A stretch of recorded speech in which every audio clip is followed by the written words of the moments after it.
오늘 이 말씀을 통해서 우리 안에 큰 도전이 있고 하나님께서 우리에게 말씀하시는 것들을 들을 수 있기를 주의 이름으로 축복합니다. 25장 말씀, 에레미야 25장 말씀을 계속해서 보겠습니다. 에레미야 말씀은 우리 이스라엘 백성들, 특별히 유다 백성들에 대하여 경고하시는 하나님의 말씀입니다. 왜 경고하시냐? 하나님은 사랑이신데 하나님 사랑이시기 때문에 우리를 경고하신다.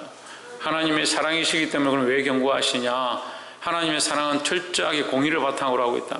공의가 없는 사랑은 그래서 헛되다. 이제 많은 사람들은 공의가 없이 사랑만 강조하는데 공의가 없다면 사랑은 있을 수가 없습니다. 공의 위에 사랑이 세워진 겁니다.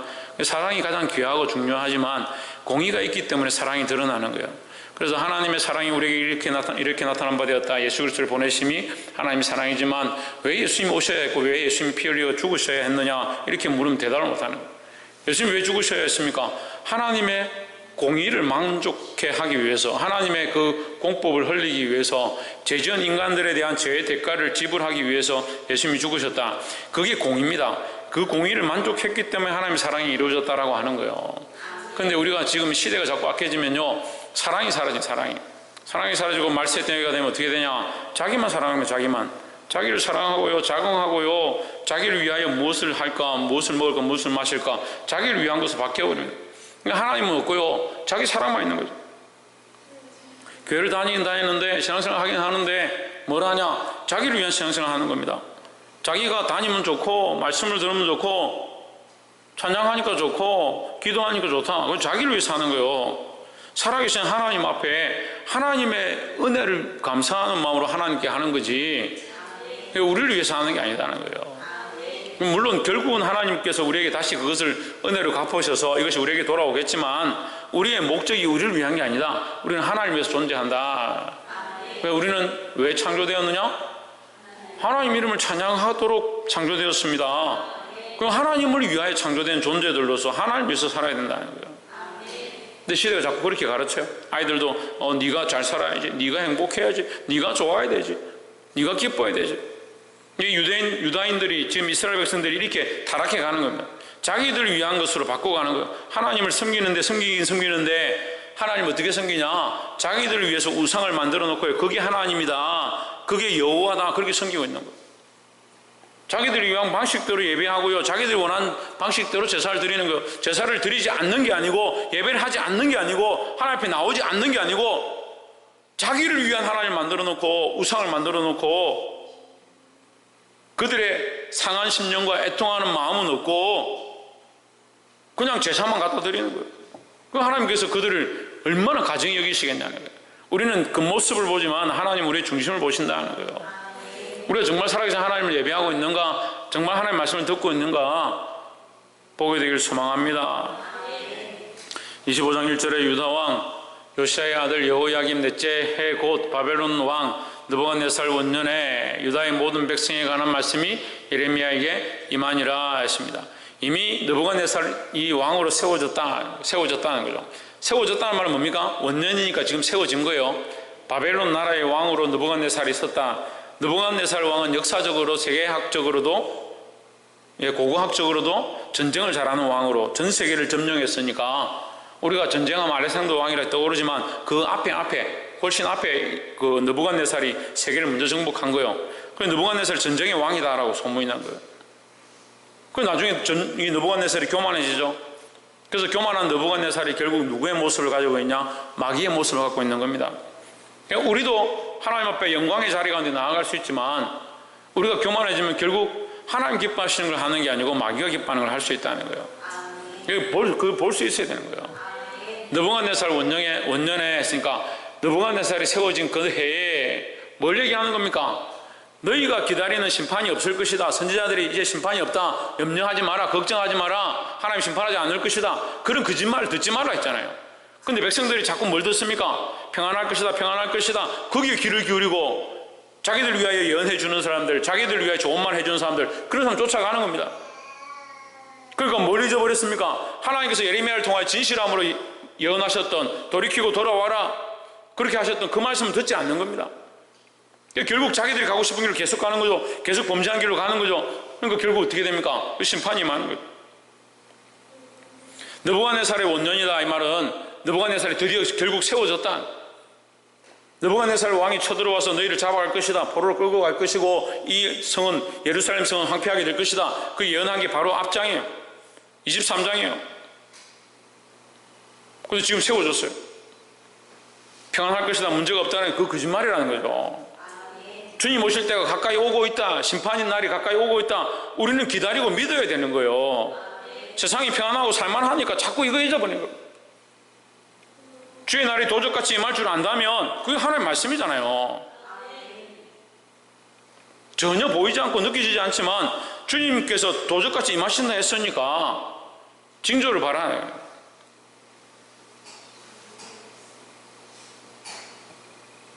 추수할 때가 가까워오고 나무들이 변하면 겨울이 가까이 오는 줄 아는 것처럼 마지막 때가 되어가고 사랑이 변질되어지고 믿음에 대한 것들이 점점 사라져가면 이게 주님 오실 때가 가까이 왔구나 그렇게 느끼게 된 거예요.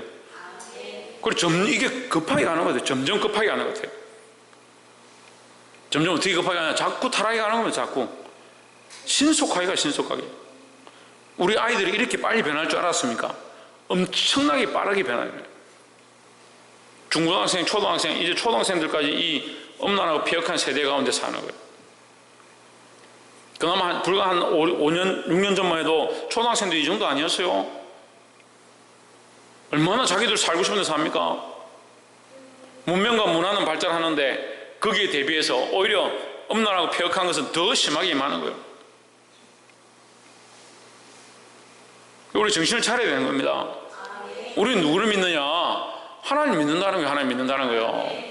그럼 이 시대적 상황이 뭐냐? 지금 이걸 보고 아무것도 알 수 없는 것처럼 보이지만 사실은 이 시대적 상황 가운데 하나님 계속 말씀하고 있는 거예요.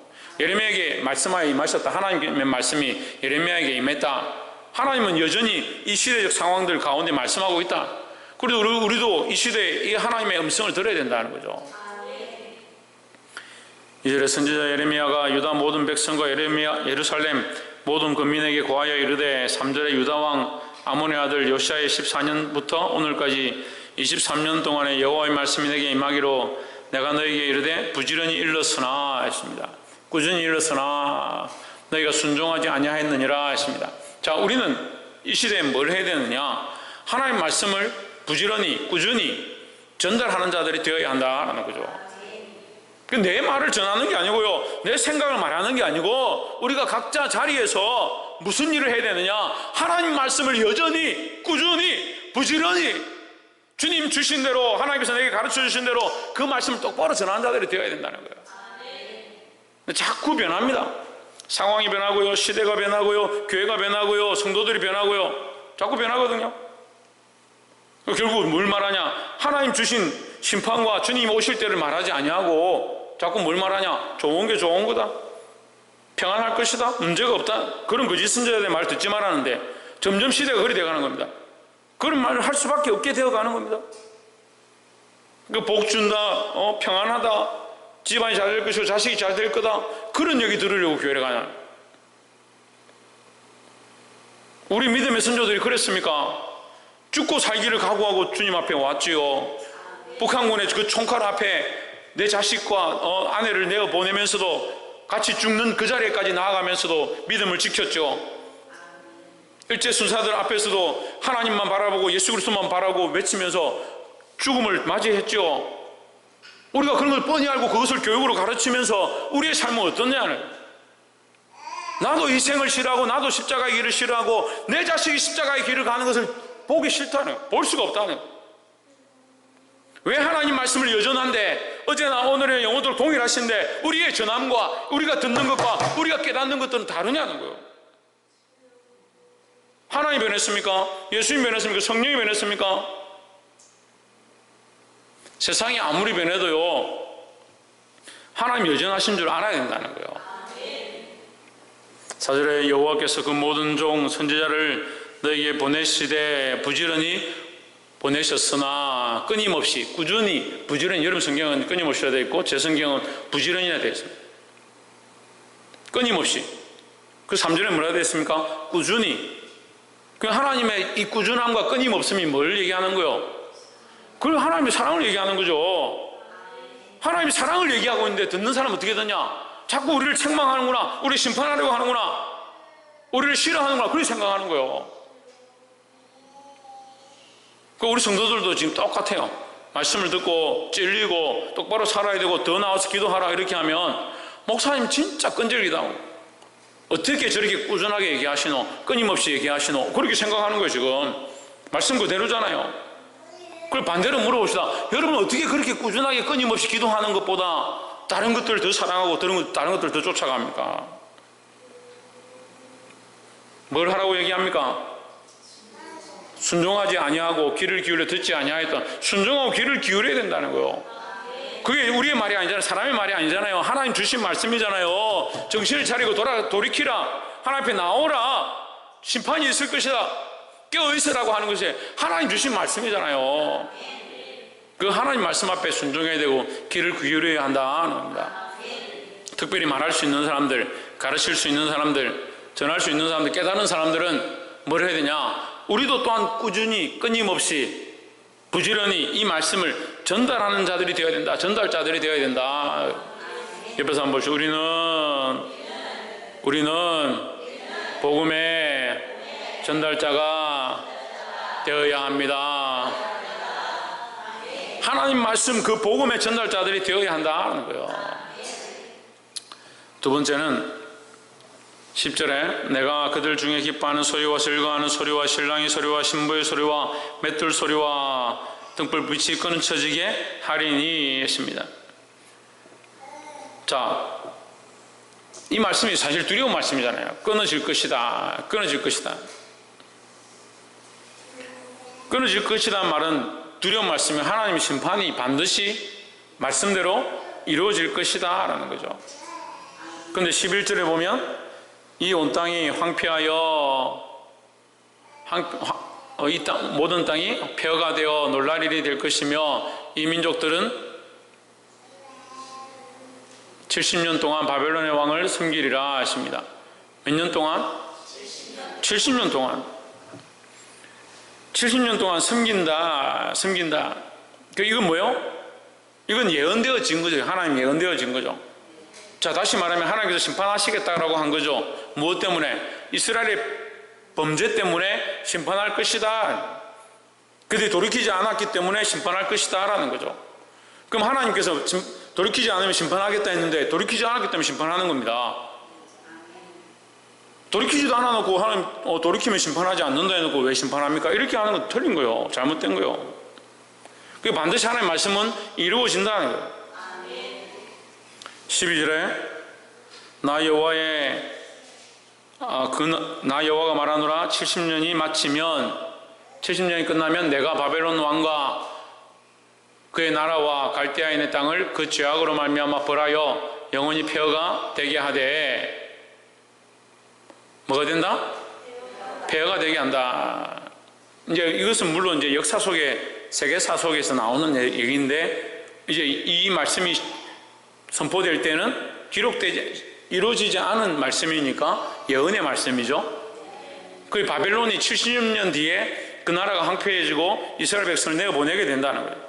그래서 이스라엘 백성은 70년 뒤에 다시 돌아오게 될 것이다. 포로로 끌려갈 것이지만 다시 돌아오게 될 것이다. 그러니까 또 보세요. 자, 심판하신다. 너희가 돌이키지 않으면 심판하신다. 그래서 심판을 받게 됩니다. 심판을 받게 되죠. 근데 어떻게 됩니까? 다시 돌아온다는 게 다시 돌아온다는 거죠. 그게 하나님의 방법이에요. 하나님 말씀을 반드시 이루십니다. 하지만 하나님은 어떻게 하시냐? 할 수만 있으면 다시 돌아오게 하시는 거예요. 그러니까 하나님은 무슨 일을 하고 있는 겁니까? 사랑의 일을 하고 있는 거죠. 여전히 사랑의 일을 하고 있는 것이고 여전히 우리가 회복되어지길 원하는 것이다 하는 거죠.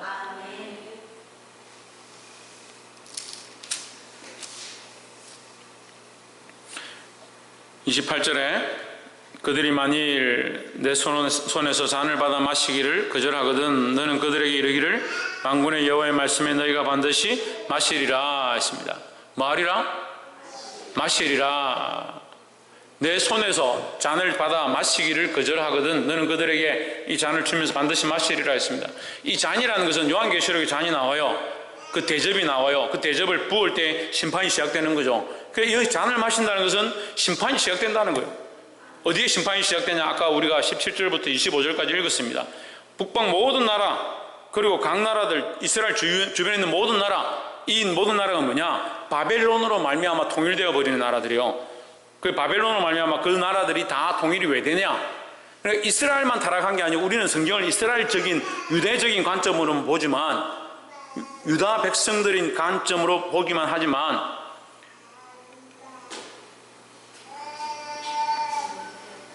때리는 게 아니고 지금 재밌는데 뭘 그렇게 때려가지고. 김예담, 이스라엘 백성의 관점으로는 보지만 하나님은 이스라엘과 이방인과 다른 모든 민족에 어떠하시다? 공평하시다. 공평하시다.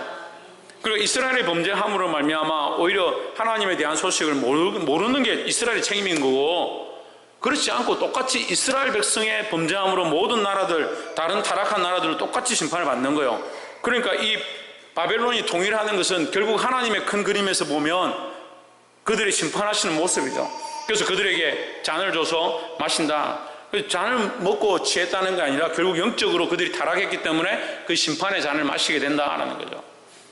그 말을 지금 30절에 보면, 그러므로 나는 그들에게 이 모든 말로 예언하여 이르기를 여호와께서 높은 데서 부르시며 그 거룩한 처소에서 소리를 발하시며 그 양이 우리를 향하여 크게 부르시며 세상 모든 국민을 대하여 뭐한다? 포도 밟는 자 같이 흥겹게 노래하시리라 하십니다.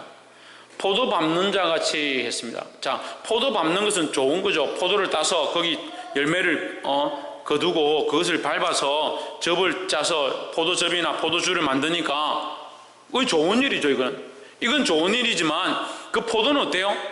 포도를 생명으로 보면 포도를 밟았을 때 어떻게 되는 겁니까? 포도는 터져서 죽는 거죠. 이건 요한계시록에 똑같이 나오는 거예요. 이게 사실 요한계시록 말씀과 연결해서 봐야 되는 거예요. 마지막 때에 심판하실 때에 그 범죄한 자들을 포도즙 틀에다 넣어서 그들을 밟아서 그 피가 흘러나온다라는 것으로 표현합니다. 하나님 반드시 심판하시겠다는 것을 의미하는 거죠. 그 심판하시겠다는 것은 제가 두 번째 항변 나누는데 무슨 뜻이라 했습니까? 하나님 말씀은 반드시, 하나님 말씀 반드시 이루어진다. 박창정 뭐라고?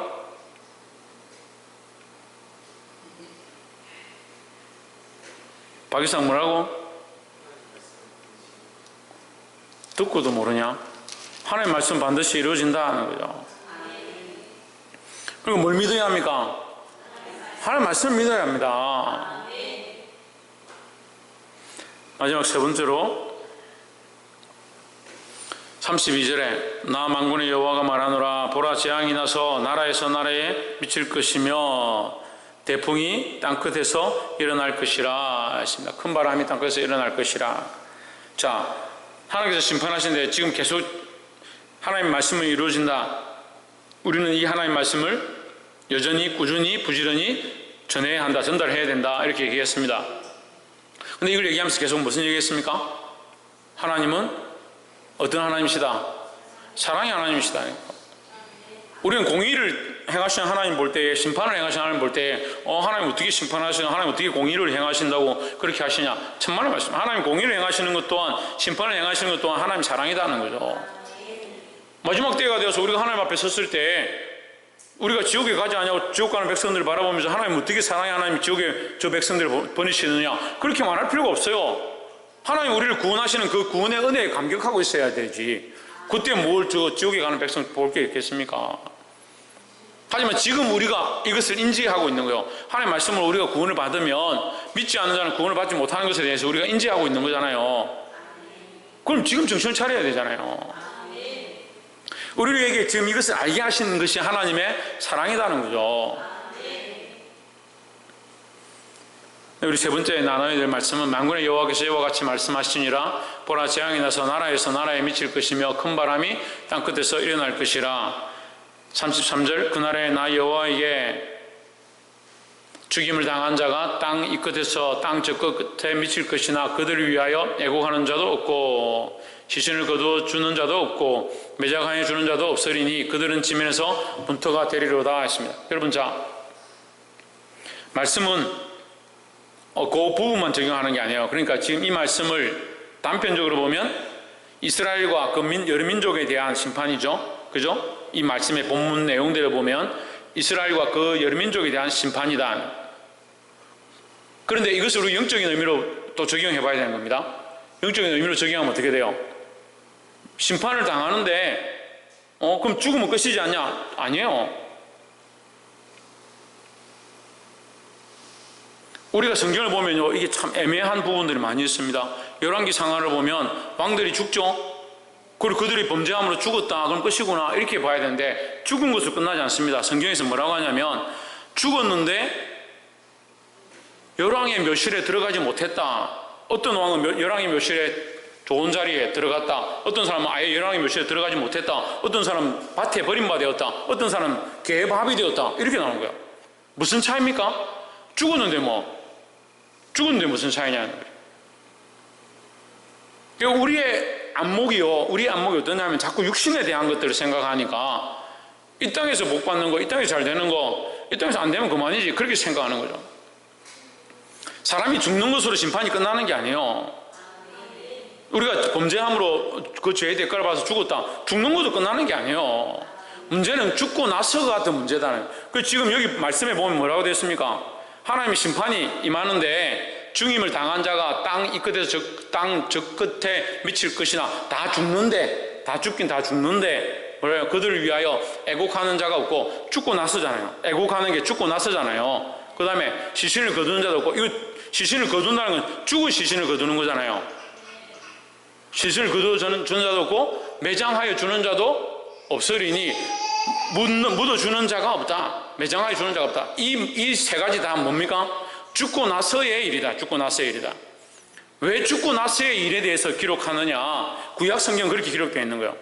근데 신약적인 관점으로 오면 어떻게 되냐? 너희가 죽고 나서 나사로와 부자가 어떻게 됩니까? 부자는 지옥불에 떨어지고 나사로는 아담의 품에 있는, 아브라함의 품에 안기는 겁니다. 죽는 것은 사람에게 다 정한 이치죠. 근데 구약에서 왜 죽고 나서의 일을 자꾸 기록하느냐? 그래서 다윗을 계속 괴롭히고 하나님의 뜻을 거역했던 사울 왕이 어떻게 됩니까? 초대 왕이었지만 결국 성벽에 매달려서 시체가 짐승의 밥이 되어지고 사람들에게 그 비참함이 드러나는 그런 상황들이 되어버리는 거예요. 우리가 우리의 육신을 죽이는 자를 두려워할 게 아니고, 육신에 대하여 어떻게 하는 것들을 두려워할 것이 아니라 우리의 영혼을 지옥불에 능히 던지시는 하나님을 두려워해야 된다는 거예요. 근데 믿음이 없는 사람들은 자꾸 어떻게 생각합니까? 이 땅의 것만 생각합니다. 내 목숨만 생각합니다. 당장 먹고 사는 것만 생각합니다. 죽고 사는 것만 생각한다는 거예요. 죽고 나서 하나님께서 우리에게 심판이 있고 또한 영원한 나라가 있고 그것을 생각하지 않습니다. 그러니까 믿음으로 좀 산다는 사람들이 우리 교회 안에도 마찬가지로 조금 봉사하고 조금 충성하고 조금 헌신했는데 왜 하나님 나에게 이렇게 갚으시지 않느냐? 왜 여전히 힘드냐? 그런 생각하는 겁니다. 이 땅에 힘든 게 지금 뭐가 중요하냐는 거예요. 이게 잠시 우리가 살다가 갈 몸인데 우리 시각과 비전이 어디에 있어야 되냐? 하나님 나라에 있어야 되죠. 우리의 꿈이 어디에 있어야 되냐? 하나님 나라에 있어야 된다는 거예요. 말씀을 맺겠습니다. 사랑하는 성도 여러분, 하나님께서 우리에게 가르쳐 주시는 이 말씀, 하나님 여전히 어제나 오늘은 영원토록 동일하십니다. 동일하게 말씀하시는 것들 우리가 듣고 그 말씀을 똑바로 흘려보내야 된다는 거죠. 반드시 하나님은 말씀대로 하신다, 심판하신다는 거예요. 말씀대로 이루신다는 거죠. 그러니까 하나님 말씀이 선포되어지면 그 말씀을 두려워하고 말씀대로 살고자 해야 된다는 거예요. 마지막 세 번째는 뭐다 했습니까? 사랑이 하나님이죠. 첫 번째, 두 번째 다 숨어있는 게 하나님, 사랑이 하나님이시다 하는 거예요. 지금 육신의 형벌이 중요한 것이 아니라 영원한 형벌을 두려워해야 된다는 거죠. 우리 영원한 형벌과 영원한 하나님 나라를 바라볼 수 있어야 된다는 거예요. 그런 영적 시각들을 가져야 되는 거예요. 뭘 가져야 된다? 영적 시각들을 가져야 된다. 영원한 하나님 나라에 대한 영적 시각들을 가지지 못하면 계속 이 땅에 눈에 보이는 것, 그것만 바라보고 있는 거예요. 이 영적 시각들을 가지고 바른 분별력들을 가지고 이 시대 가운데 승리할 수 있는 저와 여러분 되시기를 주의 이름으로 축원합니다. 기도하겠습니다.